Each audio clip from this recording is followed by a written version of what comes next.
Guys, what's going on?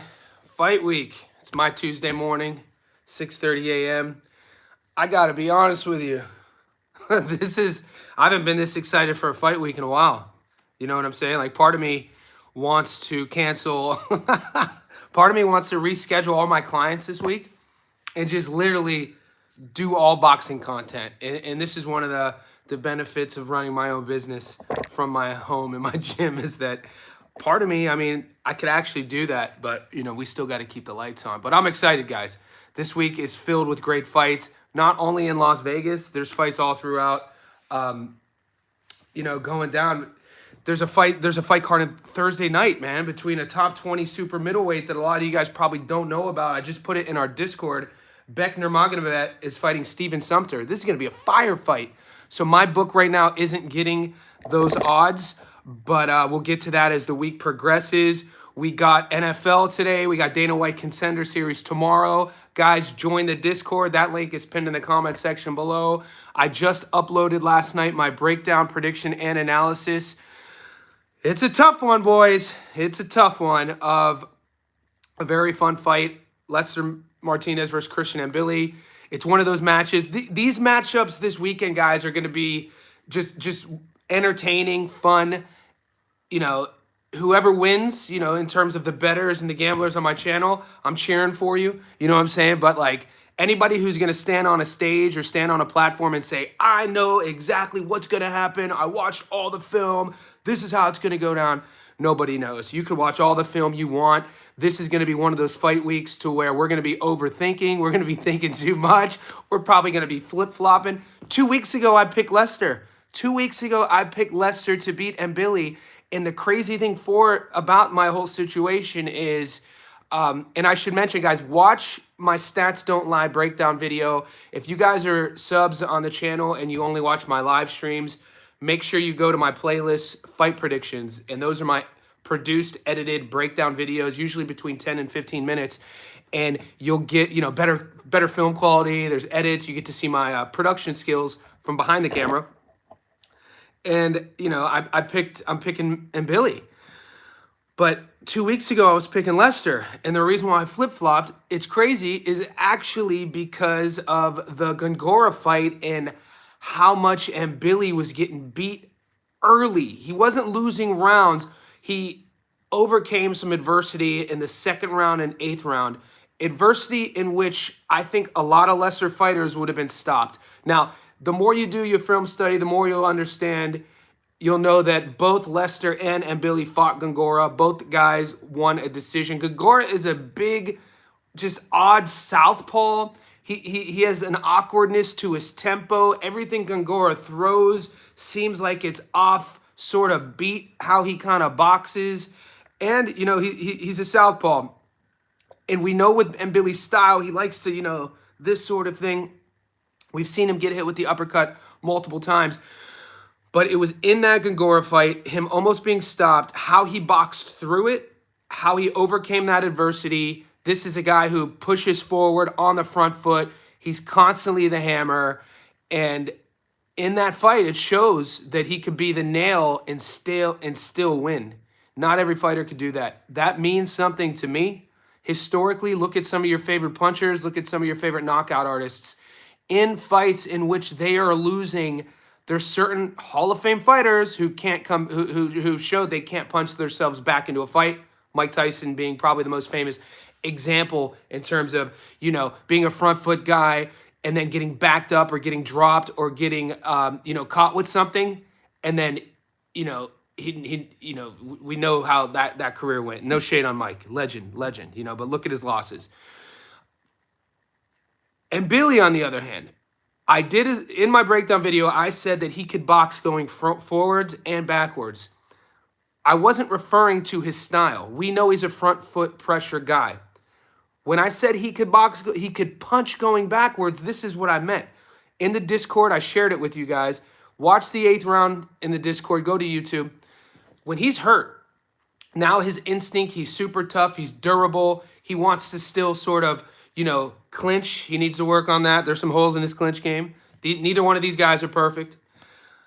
This is what makes it fun. But he was able to back up and land. You know, the only time I saw him land any jabs of significance is when he's hurt, backing up, poking that out on his back foot, landing a big shot. I mean, that is punching going backwards. Now, is that his game plan? Hell no. Does he have it in his arsenal to be able to do that? Yes, we have video evidence of that. That's what I meant. 5 minutes in, 30 people in the chat. We're heating up. I'm going to do my what's up now. What's up, boys? Boxing Fan, that's my guy. Boxing Fan's my moderator. He's a beast. Boxing Fan helps the channel out in more ways than you guys know, man. So be like Boxing Fan. Like this video, guys. DJ, what's good? Goat back in the house. I see you, Goat. Haven't seen you all week. Follow Mike TV. Tuned in, Johnny. Appreciate you, brother. Yo, guys on the chat. Mike TV, boxer from the UK. If any of you guys are able to, you know, he just put on his Instagram. He's looking for sponsorships for an upcoming fight. Contact him. And Mike, I sent a couple messages out for you. You know, I used to work with fighters a couple years ago. I'm kind of focusing a lot of my energy on this, but I do know some people. I mean, I put the birds out. We'll see if they get back to me. But guys, if you guys are in a position to even, you know, support Mike in any way, he's a current active boxer. Message him, follow him on Instagram, connect with him. Who you picking now, Lester or Billy? PJ, watch the video, stats and lie. I'm taking Christian. EV 44 ounce. What was waiting for this week's live? What's up, EV? We went live yesterday. We're going live again today. I'm uploading today Serhii Boacek versus Brandon Adams. That's another one, boys. Who do you guys like in that fight? Christian, good morning, my guy. Sydney, Australia in the house. I think So Cold could be a lock. Go, you think Steven Nelson? I don't know, man. Reiko Santana's tough. There's a lot of tough fights here. I mean, Reiko Santana fought Lester Martinez pretty tough. Did you watch Lester versus Reiko? DJ, I think Vargas could beat Walsh. See, there's so many back and forth. This is crazy, the matchups. David Eister, Eduardo Nunes looked pretty ordinary the other night. Wouldn't you agree? I'm not too crazy about that weak jab. David Eister, I won all my money on Eduardo Nunes by decision and the over 6.5. So in my eyes, he looked as good as we needed him to look. Let's go. Follow Mike TV. I got you, man. Like I said, I'll keep you posted. It's tough to promise anything, me living in Australia, but you never know. And I'll share it on my story, too. So is Mbilli Lester 10 or 12? Either way, it'll go the distance. It's 10, which kind of shocked me because last week, the week before, I swear the boys were saying it was a 12-rounder. I swear I heard even on, you know, the Ring was saying it was a 12-rounder. But now, you know, before I even did my film study, I asked, before I uploaded my video, everybody I you know, reached out to, everyone's saying it's 10. PJ, who do you got, Nelson or Santana? Guys, I don't know, man. Like, Nelson versus Santana, I'm more convinced Reiko Santana beats Nelson than I am Boacek beats Adams. This is crazy, right? Because people watch Reiko Santana's tape. The dude, and Steven Nelson, man, he's not exactly a pure boxer. He's not exactly a finished product. He's a guy who, you know, is older. We know about that awful Achilles injury. We know about his connection with Bomac. We know he's super tough. But the guy is like a pilot. He's a, you know, he makes clothes. He's an entrepreneur. He's a coach. He has a lot of hats. I reference that as a good and bad thing. I reference that as a good thing because, hey, man, how do you not love the hustle? You know, I admire Steven Nelson, you know, everything, how he operates. He's a funny guy. But in terms of focus, when you're fighting other killers who are trying to knock your head off, Reiko Santana's that dude. I think people might be sleeping on Reiko Santana. That's all I'm going to say. We'll see what happens. Definitely, Goat says definitely Boacek. Okay, this is another one that I could see going the other way. Now, Brandon Adams versus Boacek. I'm uploading my prediction tonight. The only way I take Boacek here is if I'm wrong about him looking a little punchy and if that performance against Michael Fox was just an abomination. What if that performance against Michael Fox, though, is all the proof we need that his style is starting to show? The years of sparring, that wood chipper style. We know it doesn't age well. We know with that fight style, sometimes guys could look old overnight. That's kind of what we saw against Michael Fox, mate. Michael Fox, slick boxer, but come on now. He's a 147 guy. I like the over in the Nelson fight. Goat. Yes, I did also see his fight against Truck. You guys know Truck fought 2 days ago? Talk about boxing so messed up. Truck Simpson, Lorenzo fought 3 nights ago. Nobody knew he fought. Adams might have Boa's number, but Boa fought better competition. I mean, Katsarakis is a good. I mean, Katsarakis could fight. Don't sleep on Katsarakis. And then who was the kid? Who was the kid that Adams stopped? He was the first guy to stop him. He was only 13-0. I can't remember his name. It's not a great victory, but a decent win. He fought a guy who was 13-0. Adams not only beat him but stopped him. You mix that in with the Katsarakis win, and then you also put the psychological edge in Adams' favor. He stopped Boacek. I mean, whatever way you want to dice that, however you want to wrap that up, those are the facts. Red Boxrec says Mbilli. Yeah, what's up, Red? So it is 10 rounds. That's what I'm leaning on. If Adams was a few years younger, I still can't decide. But EV44, man, true. I don't know, man. I don't like what I've seen in Boacek. Like, I'm uploading my prediction tonight, but I'm still waiting to see Seri hit the pads. I know I saw him training. He looks a bit off to me, man. His timing looks off. Like I said, I've been saying it for the last month. I think Boacek might be showing signs of breaking down. I never call a fighter shot. That's probably the most disrespectful thing you could say. I'm trying to invent new terminology, new verbiage in boxing. I'm going to use slowing down. It looks like Bo has slowing down to me. And with his style, with how he fights, it makes sense. Lester going to stop Mbilli. D&A coaching. Mate, I hope Lester's one of my favorite guys. I'm a big fan of Lester Martinez. I said in my breakdown video, I'm a bigger fan of Lester than I am of Mbilli in terms of watching their careers. It's just that I'm putting my money on Mbilli to beat Lester. So it's just what I've seen. I think Lester, what's going to be, this is what I think. I think Lester, what's going to be his undoing is actually his aggression. I think that he's slower. His hand speed's slower. I don't think Lester likes getting hit to the body.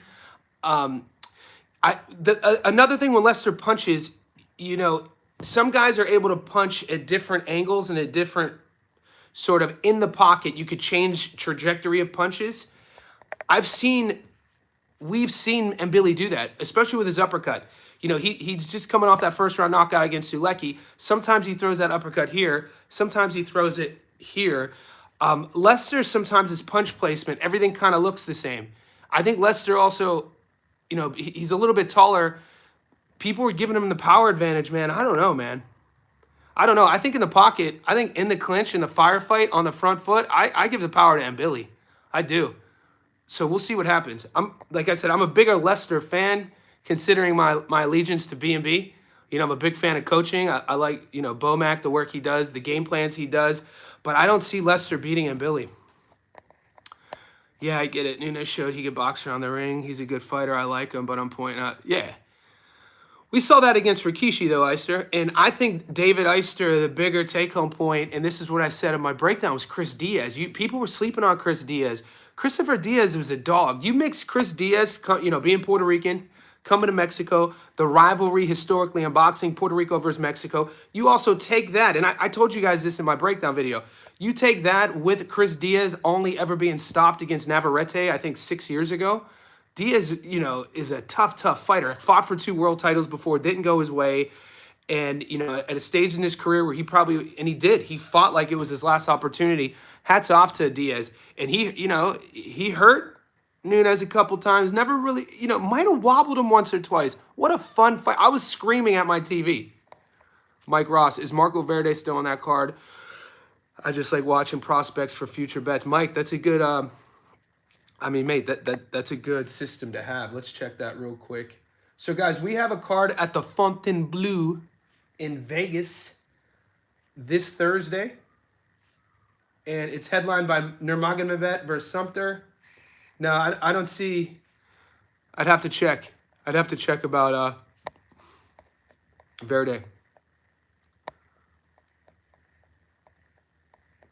You guys are coming through. Give me a second to catch up to everybody. Yeah, you boy, the chat's popping. Guys, make sure you like this video. I'm going to catch up to all of you real quick. Jacques Cousteau, Santana decision or fight goes a distance. I like Ryko in that fight. I got to be honest. Goat says Bohacek doesn't have a great punch resistance. I agree. But I can't go with a guy who lost every round and just landed a knockout. True. I understand. Kiza B. Walsh going to beat Vargas up. I think so. Kiza, I put together my long parlay, guys. I'm going to share it with you tomorrow. There's some controversial ass picks on that long parlay. That's all I'm going to say. And guys, remember, just because I pick a money line long parlay on one ticket doesn't mean I have a little sneaky one on the side that I'm going the opposite. I think this is going to be one of those cards where you could probably do that.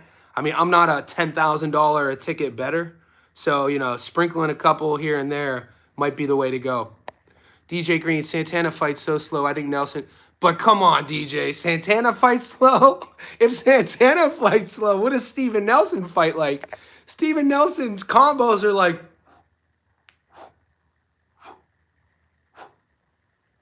I like Steve. I like So Cold, though. All right, Jacques Cousteau says Michael Fox is very experienced and has a reach advantage. Had the reach advantage. Yeah, but Michael was coming up from 47. The fight was at 54. Bohacek missed weight at 54. Bohacek was coming off that great performance against Virgil. Come on, dude. What does Virgil do to Michael Fox? That's all I'm going to say. What does Virgil do to Michael Fox? Yeah, truck one, Mike. Kiza B. Fox style, hard to look good against, and they sparred a lot. True. You boys know what time it is. Daily Dig, how does 10 rounds change the mindset or affect the pace of the fight, in your opinion? So, Daily Dig, 10 rounds for me, obviously 10 versus 12 when you have two front foot fighters, when you're referring to, obviously, Lester versus Mbilli, that extra 6 minutes matters. You know what I'm saying? In terms of, you know, punch resistance, styles. If both guys were counter boxers, or if one was an aggressive guy and one was countering, I wouldn't take too much sort of consideration in even asking if it's a 10 or 12 rounder. But because both guys look to end the fights with every combination, the extra 6 minutes can mean and matter all of the difference regarding if I'm going to take the over, if I'm going to take will the fight end before the final bell, that sort of thing. Addo, Bohacek fights screaming live bet. True. Guys, that's another thing. Good point, Addo. The Discord, if you would have asked me 2 weeks ago what the best value in the Discord is, I would have said, you know, and it still is. I would have talked about like the community, the professional bettors, the 24/7 ability to be able to get sort of feedback and talk about the fights. But this past weekend, watching how everybody is in the Discord during the fights, and Adu says the live bet is the pick. How many of us won a live bet this weekend based off of the chat and watching how fights were trending? I hit a live bet and I wasn't even watching the fights because I was away this weekend, but the Discord was going round by round. And so, yeah, the live bet, I mean, live betting in probably all these fights on the Canelo card. Mbilli's much faster than Lester, not saying he's going to win. Yeah, I think he definitely has a speed advantage. Randall Light says, did anyone confirm that Lester fight is 10? Yeah. I mean, Randall, I'm like 90% sure it's a 10-rounder. Eve 47, at least wait for the weigh-ins. Yeah. Guys, if you've been doing this for a while, if you've been putting your hard-earned money on these fights, you're gonna do with 44 ounce. Just said, especially with, you know, waiting to the weigh-ins. Now there is a double-edged sword with that because sometimes odds will shift. So now I've been talked out of waiting by a couple guys. Now these guys are big bettors. For instance, one of my guys hits me up yesterday.